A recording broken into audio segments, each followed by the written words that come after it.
నిన్న ప్రధాని మోదీ కూడా కొన్ని కీలక వ్యాఖ్యలు చేశారు. ఆపరేషన్ సింధూర్ ఇంకా ముగియలేదని ఆయన వ్యాఖ్యానించారు. అలాగే కశ్మీర్ కి సంబంధించి కూడా ఎవరి మధ్యవర్తిత్వం దీనిలో అవసరం లేదు, కశ్మీర్ ఎప్పటికీ భారత్దే అని చెప్పి కూడా ఆయన మాట్లాడడం జరిగింది. సో అంటే పాక్ ఒకవేళ మళ్లీ కవ్వింపు చర్యలకు పాల్పడితే త్రివిధ దళాధిపతులకు పూర్తి అధికారాలు ఇచ్చినట్టుగా కూడా, అంటే ప్రతిదాడి చేయడానికి. సో వీటన్నిటికీ సంబంధించి నిన్న కీలక వ్యాఖ్యలు చేశారు. ఈ రోజు మరి జరగబోతున్న డీజీఎంఓల సమావేశం కానీ, ఇప్పుడు ప్రధాని నివాసంలో కాసేపట్లో జరగబోయే హై లెవెల్ మీటింగ్ కి సంబంధించి కానీ, సో ఎటువంటి షరతులు భారత్ నుంచి వెళ్లే అవకాశాలు ఉన్నాయి?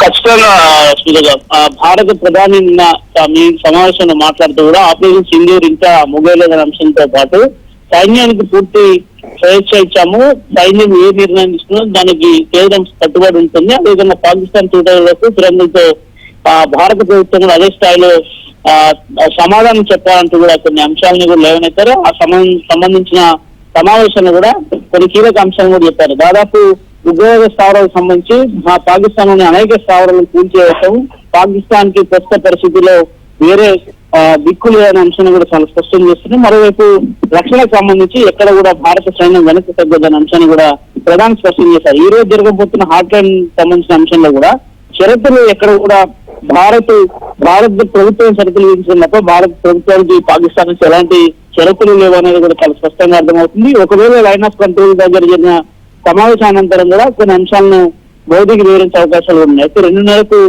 భారత బలగాలు అటు వాయుసేన, ఇటు న్యావీ కావచ్చు, అదేవిధంగా ఆర్మీ కావచ్చు, మొత్తం త్రివిధ దళాలకు సంబంధించిన అధికారుల మీడియా సమావేశం కూడా మధ్యాహ్నం 2:30 గంటలకు ఉంది. ప్రధాని మోదీ ఇప్పుడు ఏం డిస్కషన్ చేస్తున్నారనే అంశాన్ని కూడా లైన్ ఆఫ్ కంట్రోల్ మీటింగ్ అనంతరం కూడా 2:30 కూడా వివరించే అవకాశాలు ఉన్నాయి. కానీ ఎక్కడ కూడా ఆపరేషన్ సింధూర్ ముగియలేదనేది కూడా కేంద్ర ప్రభుత్వం చాలా స్పష్టంగా చెప్తుంది. ఆపరేషన్ సింధూర్ కొనసాగుతుందనే అంశాన్ని స్పష్టం చేస్తూనే భారత్ పైన దుందుడు చర్యలకు పాకిస్తాన్ ముందుకు వస్తే మాత్రం ఈసారి భారీ మూల్యం చెల్లించుకోవాల్సిన అవసరం ఉంటుందనే అంశాన్ని కూడా చెప్తూనే, మరోవైపు ఏ విధంగా 9 స్థావరాలను కూల్చివేశాము, ఆ కూల్చివేత గంట కూడా భారత సైన్యం అనే అంశాన్ని కూడా మోడీ నిన్న సమావేశం సందర్భంగా స్పష్టం చేసేది తెలిసింది. ఎక్కడ కూడా త్రివిధ దళాలు వెనక్కి వెళ్లొద్దు, త్రివిధ దళాలు తమ సత్తాను చాటుతూ ముందుకు వెళ్లాల్సిందిగా, పాకిస్తాన్ కవ్వింపు చర్యలు పాల్పడితే తిరిగి వాటిని బుద్ధి చెప్పే విధంగా కూడా ఈసారి చేసిన నేపథ్యంలో ప్రధాని నివాసంలో మాత్రం పెద్ద కీలక సమావేశం జరిగింది. సమావేశం అనంతరం ఎలాంటి నిర్ణయాలు తీసుకున్నారు, ప్రధాని ఈ సమావేశంలో